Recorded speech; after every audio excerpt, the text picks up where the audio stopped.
this would be a ratcheting up of of political warfare in the United States that we haven't seen ever in American history. I mean, it's one thing to threaten prosecution for something like Watergate, where Richard Nixon was threatened with prosecution, and 12.5 people involved in the Watergate burglary got between like 6 months and 18 months in prison. But the Espionage Act, I wrote a piece about, I'm going to say it was probably 6 or 8 months ago for Consortium News, in which I said that, I think the way they entitled it was Donald Trump should not be charged with espionage. And then underneath the subtitle was, and neither should anybody else. I feel very strongly about that. And in fact, just today, in a presentation that Jesselyn Radack, Jeffrey Sterling, and I did for Human Rights Con in Costa Rica, we all said the same thing. None of us like Donald Trump.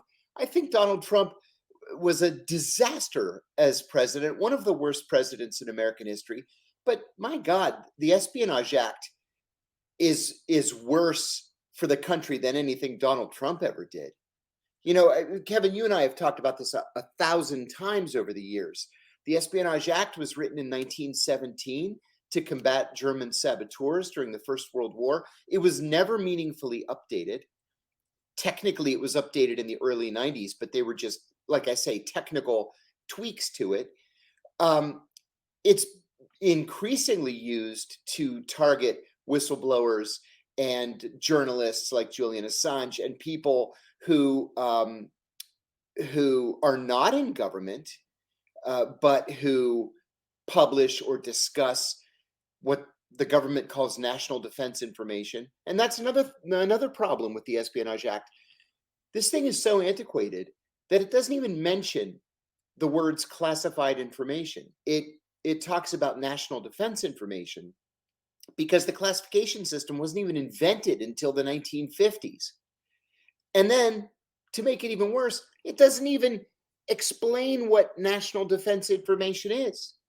And so over the years, the Justice Department has been able to expand that definition to mean whatever they want it to mean, and to go after whistleblowers and journalists. So now the thing has such a broad meaning that you can actually go after a former president who did something very stupid.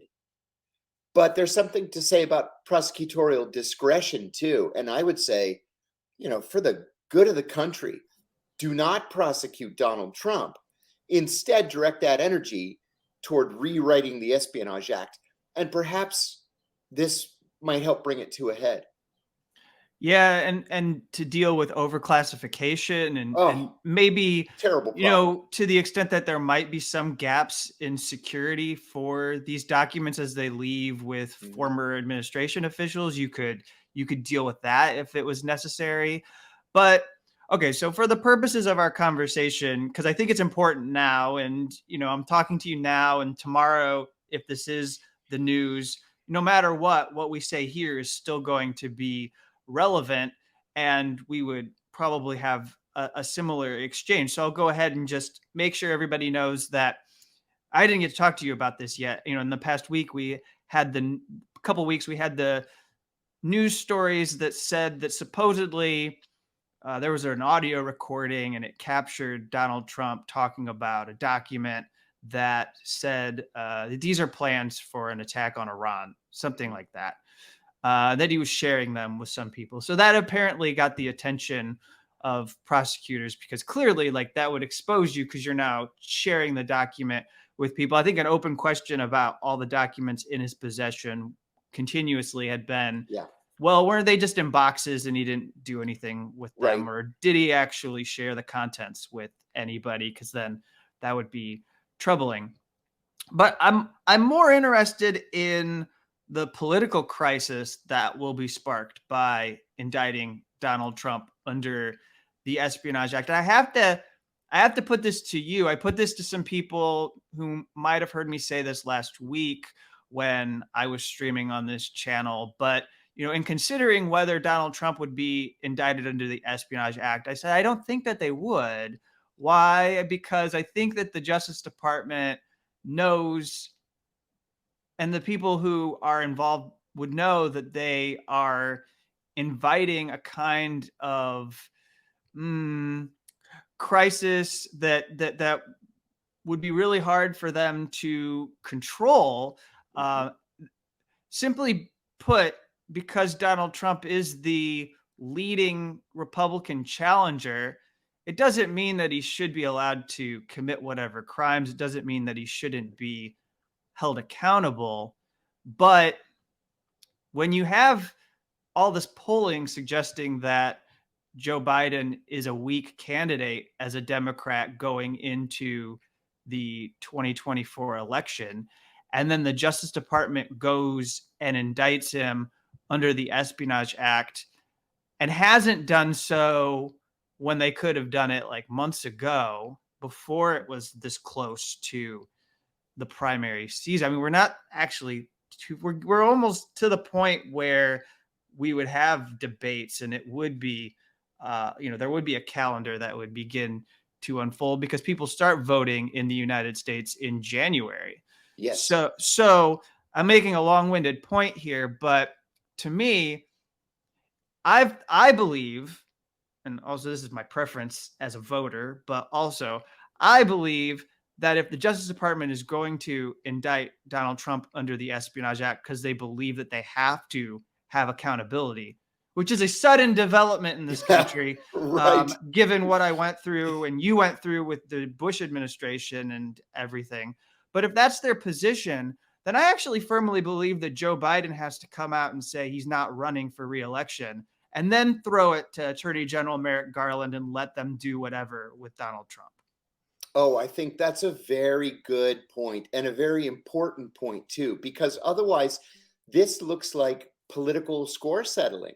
If Donald Trump were to be indicted under the Espionage Act, at the same time that House Republicans are holding hearings on the politicization of the FBI, and there are wild rumors now that the FBI is planning to assassinate some whistleblower. I'll use air quotes, uh, who's accusing the president of having taken a bribe. I mean, it's just not a good time politically. You said something a minute ago too that's important that I want to come back to. We were talking about the expansion of the use of the Espionage Act. Forgive me if you've heard me tell this story before, but I think it's important enough to be retold. When I was at the CIA in the 1990s, I sat next to a woman who was having an affair with a former CIA officer who had become a CNN talking head. And in the course of pillow talk, she mentioned something to him that was classified. It had to do with Iran, to the best of my recollection. And he repeated that on CNN. The CIA filed a crimes report. The FBI did an investigation, and they immediately focused in on her. And she equally immediately confessed that she had been the source of the information. Now, today, she would be charged with espionage, and she would be facing 10, perhaps 20 years in prison. Back then, she was suspended without pay for 2 weeks. She had a letter of reprimand placed in her personnel file, and she was ineligible for promotion for 1 year. Now, she recovered from that professionally, and she went on to become Senior Intelligence Service Level 4 as director of one of the CIA's major offices. But that's the way to deal with one-time, sometimes accidental leaks, momentary lapses in judgment. They should be dealt with administratively. Today, thanks to the Bush administration, the Obama administration, and the Trump administration, and now apparently the Biden administration, every disclosure of classified information is treated like treason committed on behalf of the Soviet Union. And it's just not. We've got to come up with something more appropriate, something better to handle these disclosures. Who was it? Ilhan Omar, I think, who had drafted a Rashida bill that, Tlaib. Rashida Tlaib, thank you. She had drafted a bill that would replace the Espionage Act. It was fantastic, and I think you and I talked about it at one point. Mm-hmm. It never made it out of subcommittee. Never. It never had any prayer of even reaching the floor for a vote.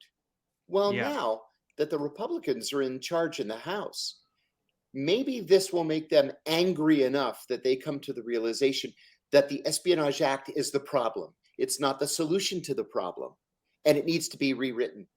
We'll see.